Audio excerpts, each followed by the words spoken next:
I don't know if any of you noticed, but there was a trial earlier this year between Johnny Depp and Amber Heard. Oh, yes. You may have heard something about it. I didn't intend to watch it. Did any of you watch it?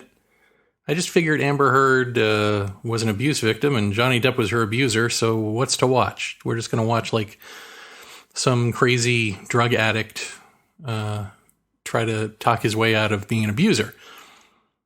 So my wife Carol and I weren't going to watch it, but then, I don't know, I saw a clip of it or something and it was intriguing and I was like, wait a moment, I may have this all backwards. And then we decided to backtrack. We were both interested and we both decided to watch it from the beginning.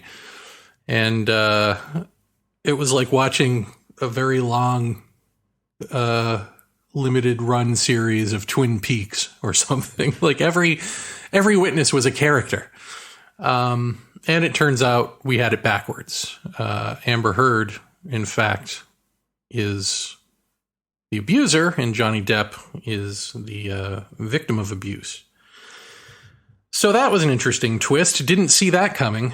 And you may not know that if you've only watched the mainstream coverage and haven't actually watched the trial. Because we did see some of the court TV and somewhere else where they tried to either do the both sides-ism or make it seem as though, court TV, one of the talking heads there even said, Johnny Depp, he's clearly not somebody you would ever want to hang out with. It was like one of those things. But he's making a good point here, but so is Amber Heard. Like they're trying to play off the fact that I guess get us to ignore that when Amber Heard testifies, she sounds like a sociopath, that she cannot act, cannot even fake cry. It was like watching an episode of Divorce Court where they do like divorce court reenactments with the worst actors ever. She's that. That's what she was. And also they had, for some reason, audio that mostly that she recorded. She just recorded him doing all this stuff throughout their marriage, all these arguments and stuff. And for some reason, she thought that audio made her look good, and it actually makes her look awful. But you might not know that, again, if you just paid attention to the mainstream, because they barely paid attention to this.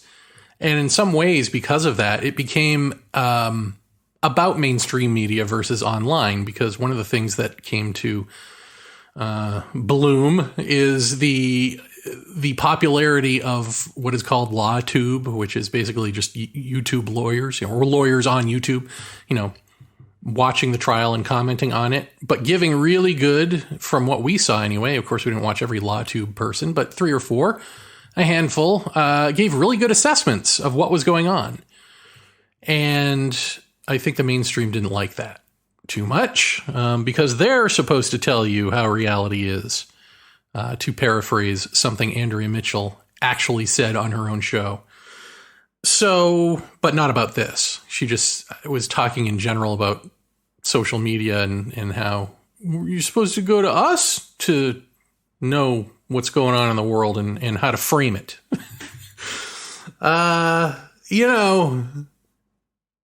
if you're a bunch of hacks, I guess, is the answer to that. But it's really, in that sense, it's a story about ad revenue versus online donations. And those online donations, these online law tubers can form a community around themselves and have a perpetual donation machine from people who watch them. And I think the mainstream media is like, no, this is further the death knell of us. Also interesting was that Amber Heard's 2 psychological analysts, I'm not a psychologist, so I can't diagnose them. But I have to say that right before I give my opinion. I have to say, in my opinion, the one guy there struck me as a raving loudmouth narcissist. And the woman there on the psych team struck me as an untruthful, lackadaisical kind of hack. And yet you look at both of their backgrounds, as their lawyers were fond of reading out their entire resumes before presenting them, and they have these amazing backgrounds, higher ups in their various fields. So it really, for me, raises the question of when we say, oh, the common person isn't allowed to, quote unquote, diagnose somebody by giving an opinion that they seem narcissistic or sociopathic or something. Leave that to the professionals. What if the professionals are that too, man? What makes them a professional? This is where I guess I am slightly sympathetic to the do the researcher people, except that the research they're doing isn't real research. When they say it, it's to do things like, deny a pandemic or insurrect. But when I say it, I guess I mean it differently, but it's a similar place of like, right, we can't really, we're seeing in action the limitations of being able to trust authorities with schooling. Now, obviously, you can't apply this across the board. Look at these two people and go, well, that's just the way it is everywhere. But it does make you wonder. Oh, yes, it does. Who is the professional psychologist and psychiatrist here? And this harkens back or forward. I don't know, because I haven't placed the episodes in the season yet. But there's an episode I'm doing on AI, which harkens to this episode. So now I'll create a little feedback loop here and harken back to that episode, which is like with AI, does it matter whether the computer programmer is specifically trying to create artificial intelligence that is sentient, specifically that category of computer development? Does it matter whether they're mentally ill? Does it matter whether they are neurodivergent?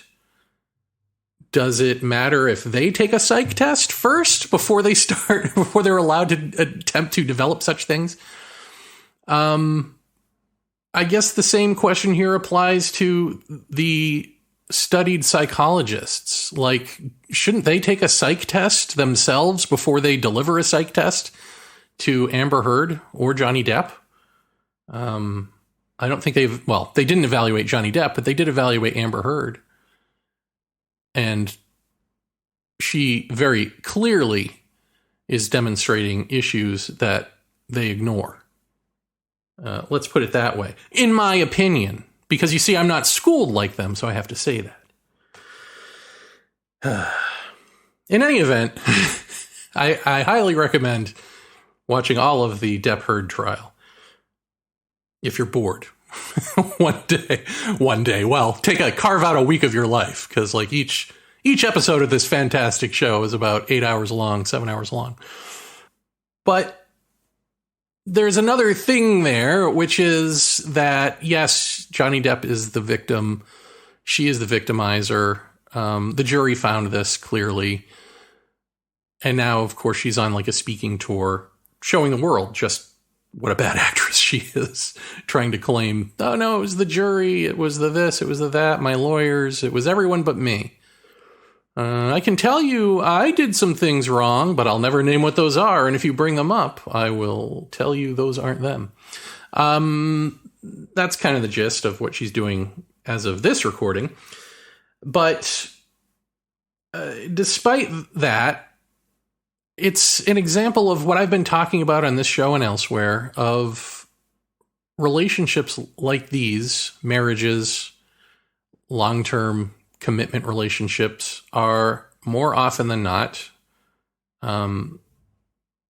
relationships of compatible dysfunction.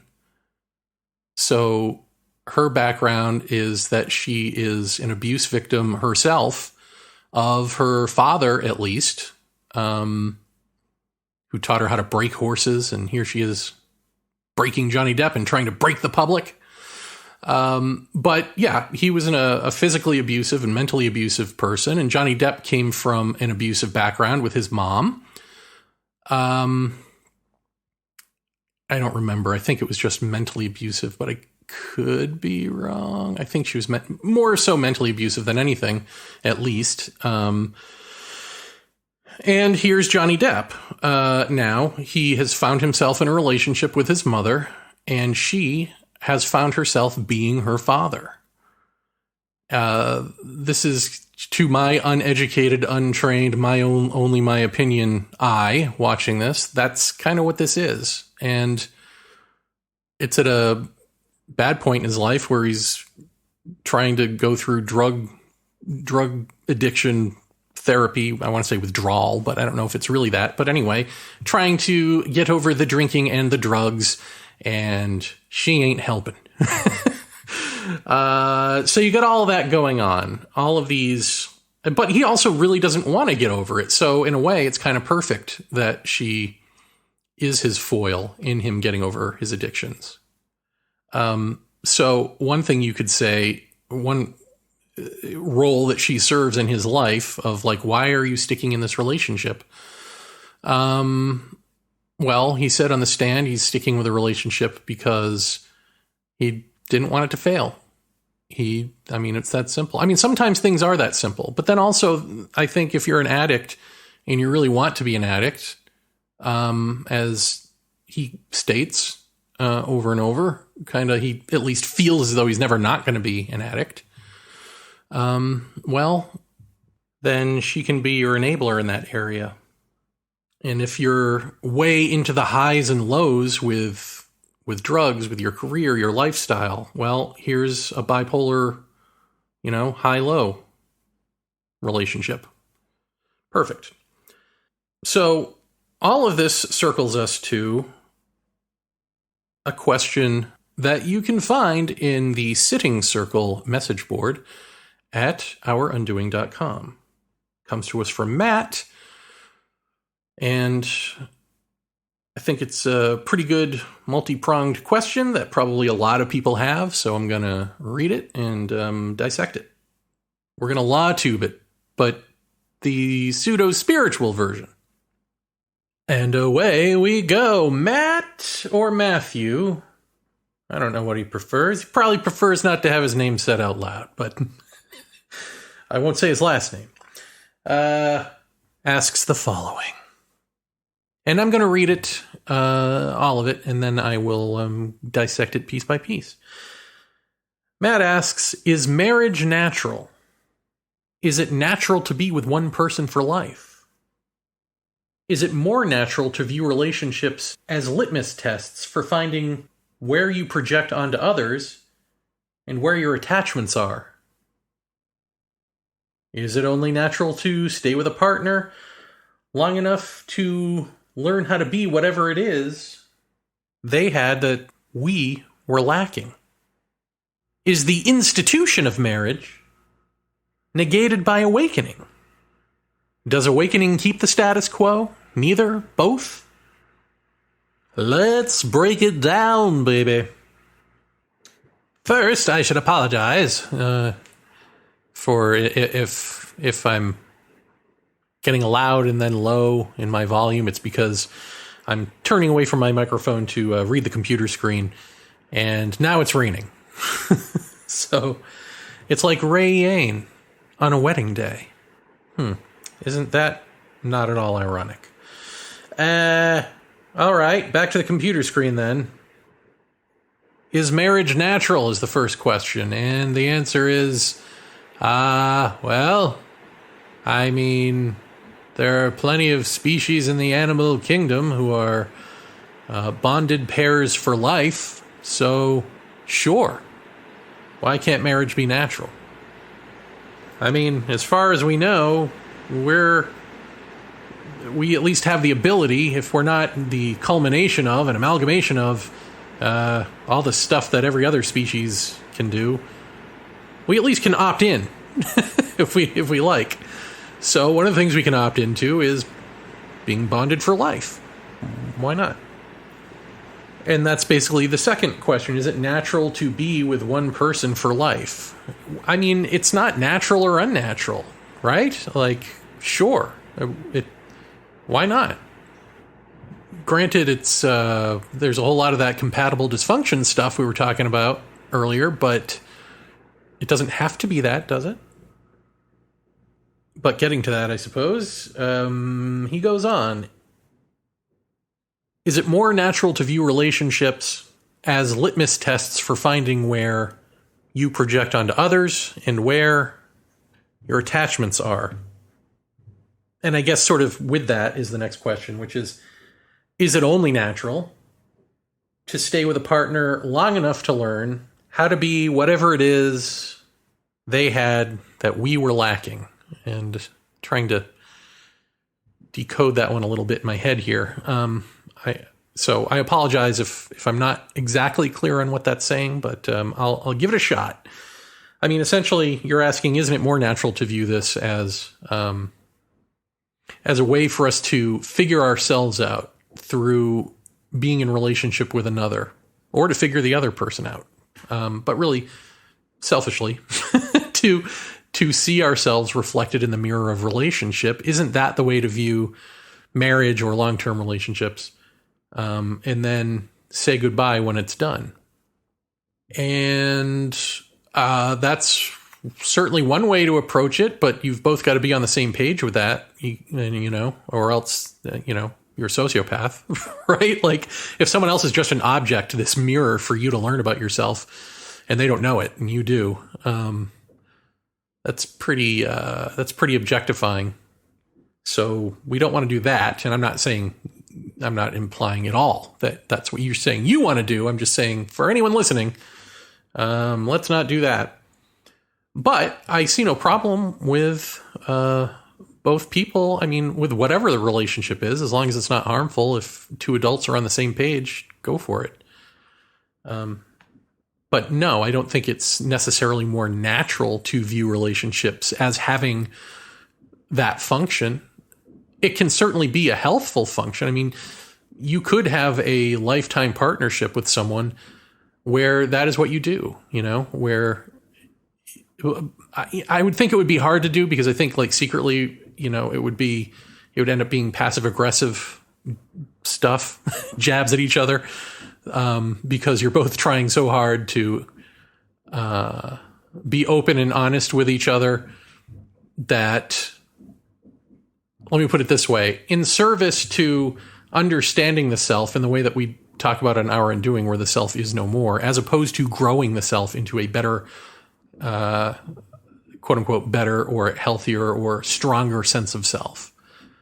If you're trying to grow a strong sense of self through a partner, through mutually loving relationship and open honesty and having, like, sit down chats about each other and that sort of thing, maybe that can work. But I think if it's in service to shattering the self, well, the self wants to remain intact. The self, in fact, would rather be stronger than annihilated, right? And so I think that would ultimately, even with its best intentions, end up in at least passive aggressive behavior, because you really don't want that. Even if you do unconsciously, you don't want that, even if consciously that's your goal. That's just my hot take on what would happen. And then, is the institution of marriage negated by awakening? Does awakening keep the status quo? Neither, both. Well, here's the ultimate pulled back perspective that I think you're waiting for, maybe. Which is, let's go to the ocean analogy. Let's say what we're talking about here. Let's forget about the word enlightenment. Let's just talk about love. Now, the personal small L love, when we say we're in love, we love each other and all that, which can and often does mean we are chemically attracted to each other through compatible dysfunctions or whatever it is, that ain't it. That's playtime. That's a feeling, that's an attraction, and when that attraction, that feeling goes away, what are you left with? Hopefully a friend, but sometimes an enemy. But if we look at big L love, impersonal love, and if we look at all of this again as an ocean, we would say that the personal self, the personal love that one has or feels, would be like a shallow little tide pool. And impersonal love is the entirety of the ocean. Now, when people hear that, and then they claim to be enlightened, they often say like, well, this means why would I, or how could I possibly concentrate on loving the few when I need to love the many? You know, some nonsense like that. Why do for the few when I can do for the many? Well, if you can't do for the few, what are you going to do for the many? If you can't look at yourself in relationship with one person or 2 or 3 people or 10 people, what do you think you're going to become to a mass of people? Exactly what you want to become. A mouthpiece for you. A narcissistic guru type, right? The fact is, the so-called enlightenment with, you know, the being impersonal love, understanding yourself as oneself, includes, doesn't negate, but includes the shallow tide pool, includes the personal self. In improv, you'd say this is yes and, right? This is transcend and include. This isn't transcend and cut off, transcend and deny. The thing that gets denied, or, well, not denied, but the thing that gets worked through and therefore is irrelevant to such a one, is the dysfunction. So that leaves you in functional relationships. And often you being that person, that wholeness, will affect the other person. But if it does not affect the other person, if that person is like a nut, you know, is horribly abusive and all of that, well, obviously then you would know that the healthiest thing to do for you and for them is to stop the relationship, is to not get married or to get divorced. But it's not as though you know, wake up into so-called enlightenment and then, oh, suddenly you've got to get divorced because your relationship formerly was one of compatible dysfunctions and now it's not that anymore. I mean, ultimately, the decision, if that is even the right word, I mean, the sort of choiceless action is going to be the healthiest action. So that may include divorce and it may not. So you're asking, does awakening keep the status quo? I mean, the awakening, neither or both. Those are your final questions. The awakening doesn't care. The awakening simply is you seeing everything for what it is. So I'll use me as an example, and I will not use relationship. I will use ambition. When I was living in New York and I really, really wanted to write and produce in television, that was my goal. That was why I was in New York. That was my whole self-centeredness. My whole life was working toward this ambition of being a writer. I mean, ultimately a TV and then film writer and hopefully director. You know, I had big plans for me. And then when I had the so-called enlightenment experience, I mean, that is being wholeness. And in wholeness, there is no more ambition because you're not searching for anything to fulfill you. You are fulfillment. You are fulfilling. And so that falls away. The love of the arts falls away. Don't care about music. Don't care about dance. Don't care about cinema. Don't care about TV. None of it. But that not caring about it doesn't mean that you're anti it. It doesn't mean like, ugh, gross, this stuff. Because there's also no sense of boredom. So you can take it or leave it. It's just, you're just neutral in it. You're not controlled by it. You're not swayed by it. You can have fun, but the fun is more like in delighting in the fun that others are having, as opposed to actually getting anything out of it. Because these artistic endeavors, let's stick with that, are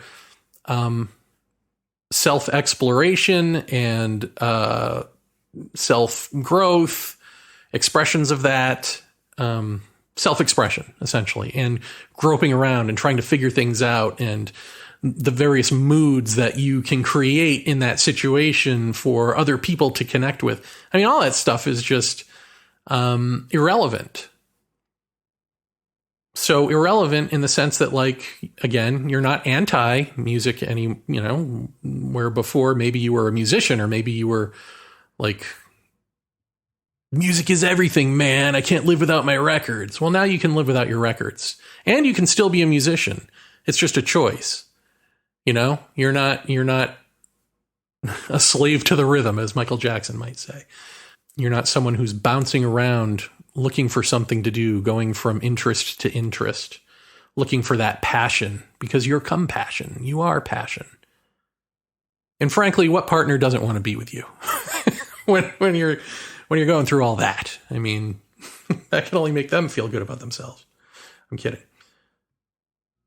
The thing that's tricky is that now, if you're in a position where you no longer have these attachments, you no longer have these desires and these wants, you are some perfectly balanced inner psychological construct leading with truth and love and all that, there is the legit concern or question of, is your partner on board for that?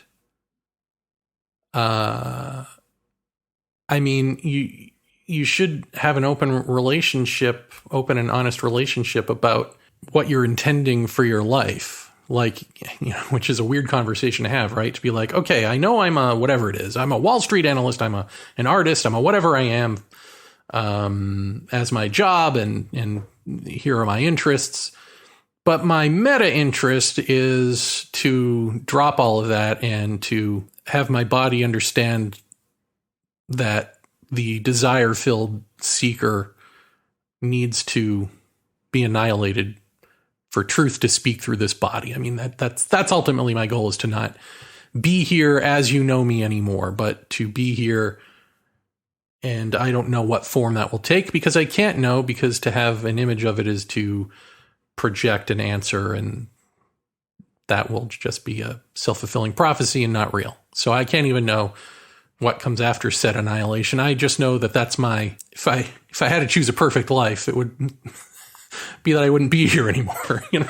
As I am now, I would be transformed. Are you in? That might be a tough sell. I don't know. I know that for me, I thought when I went through my ordeal, when I had the first death of self, the one where I've talked about this, where I'm sitting on a couch and I finally get what Jiddu Krishnamurti is saying in all of the books I've been reading. And it finally dawns on me that I am this person who gets it, is the final person. Like, I'm still there. Like why haven't I, quote unquote, transcended? Why haven't I gotten this? It's because I'm the guy who intellectually does get it, and that person is the impediment. And then I had, and then boing, Kundalini awakening. Moment of silence, Kundalini awakening, all of that. Prior to that was the onset, actually, of my happy, joy, lovey-dovey stuff, because I'd been working out my own psychology, peeling away layers of childhood trauma and issues like an onion, until there's almost nothing left. Nothing left but this happy, joy guy who gets it intellectually and feels really good. And then once I got rid of that guy, again, moment of silence and Kundalini. And I was still having relationships and things like that, through those phases. It was only after the I am awakening, the seeing and being the universe exploding into existence and all that, that I had my own sense, at least, of, I don't get to be that guy anymore. I've got, the thing that you're concerned with, right? That's how I felt. Like, I've got to be a solo act. And this was based on, like, everything I've seen, really, like media stuff about enlightenment and about, what it means to be alone, to be solitary. And if you can't be the man in the cave because you live in the big apple, then you've at least got to be the man in the man cave who doesn't go on dates, I guess. So I played that role for a while, and ultimately that wasn't true either. That was just something that I was making assumptions based on other people based on sort of archetypal or what has become sort of archetypal caricatures in media. It's like, oh, I guess I've got to be that monk guy now, right? And in fact, I broke up with my girlfriend at the time. And right after this happened, because I thought I had to. And I was wrong. So sorry. Sorry, ex-girlfriend. But now I'm happily married. So look at how that works out. But with the, my being able to be married is also through the good fortune of that she understands all of this about me.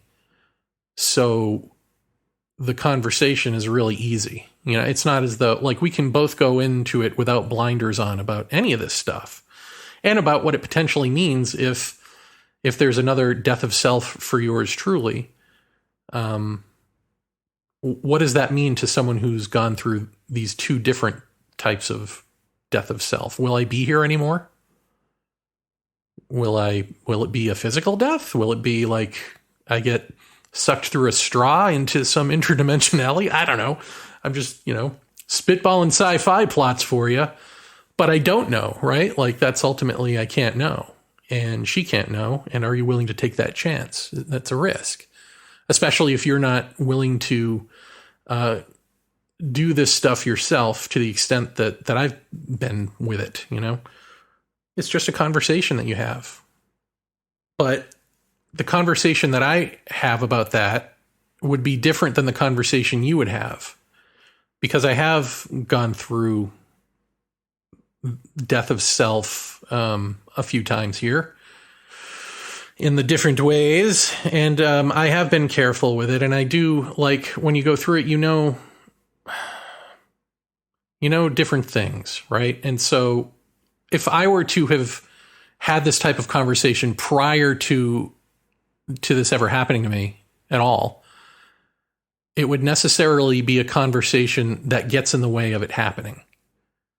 Because you're imagining, oh, what happens if? What if? Will I be? It all becomes a blockage to it happening. Whereas after the fact, after I've already had it happen, well, it's not a blockage to me having it happen anymore because it's already happened. I'm Jer 2.0 or 3.0 or whatever, So my getting to Jer 4.0 is going to take something else. So these problems aren't my problems, but they are your problems.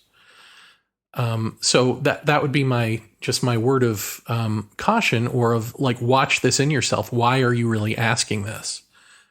Because you're not there yet. If you haven't had that death of self, it's really just more concerns and words to get in the way so that you never do. You know what I mean? It's projecting a future or a possibility. It's having conversations about these sort of fear-based possibilities. What happens if, and then imagining what happens if, as a means unconsciously to keep yourself from actually doing it or not doing it, for the body to relax the sense of self. It's keeping you engaged and keeping you away, keeping you alive. I mean, if you had a conversation with a significant other about, listen, I secretly want to be a superhero. I secretly, you see all this stuff, all my hopes and dreams and all that. Yeah, that's one aspect of me. But my deeper inner aspiration is to achieve no self. And I don't know how this no self is going to affect our marriage. So maybe we shouldn't even be together. Well, I mean, if you're having that conversation, that's all self. And that's all self projecting self into the future, securing self's selfhood, aliveness, personhood in the here and now through having discussions about the future, even though that future is ostensibly about no self. It's not. It's not about no self. See, this is how tricky we are. This is how deeply we have to look at ourselves. And if you could be in a relationship with another person where you're both that deep with it and that clear and honest about where you are with, your concerns, like what really underlies the feeling of those concerns beyond the alleged concerns themselves, well, that would be a relationship worth having. But I must stress, I'm not a professional. These are not my opinions. Or whatever. Whatever it is, I hope it's helpful.